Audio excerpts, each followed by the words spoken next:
Today I'm going to teach you my process for creating hand-drawn vector illustrations. So what I do is on the iPad, I use a tool called VizRef. Download those images to your Photos library, and then you can import them into VizRef. And so I've got my VizRef up on one side and the Procreate screen on the other. Major warning here, okay? These are images that are copyrighted, and so they're not yours, so do not copy the exact image. So that's why I recommend getting multiples. You can see your subject from different angles. You'll see that I'll start to rough things out and just kind of get a feel for a pose. Here's another pass where I'm on a new layer and using a darker blue and then drawing over the original lines and cleaning it up a little bit. So here we are, we're closing in on the finishing touches of the black lines. Next, let's go ahead and move on into Illustrator. So we finished in Procreate, we've created our koala bears, and now we want to bring that image right on into Adobe Illustrator. With that selected, here in the Properties panel, you'll get an image trace option. So we can go ahead and click on that, or we can grab one of these presets. Let's grab a preset.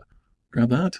Horrible, right? Well, it's time to get into the settings and change some things around. So instead of strokes, we want that to be fills. Get rid of strokes, we got fills only, and already huge difference, right? Let's go ahead and drag the noise up to about 10. Yeah, it's looking a little better. Let's do more paths. Let's turn off snap curves to lines. Yeah, that smooths things out a little bit. And then once you're happy with the way it looks, just go ahead and at the bottom of this image trace menu, there's expand. So go ahead and hit that.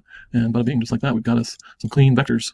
What we want to do when exporting for most stock sites is save as file, save as, and then, I've already got it saved here, but try again. We gotta make sure it's like DPS. We're gonna call it number 3.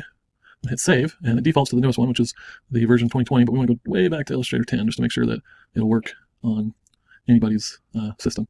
Now, if you hit this for the TIFF preview and your stuff are just a little too detailed, then you can always simplify. So when you have one selected, just right click, hit simplify, and it automatically finds the best number based on your design. But big difference if you look at the number of points here versus here. So you can go through and do that. What I actually ended up doing with these koalas is rather than putting them as 4 images on one file, I went ahead and did them at 2 up like this.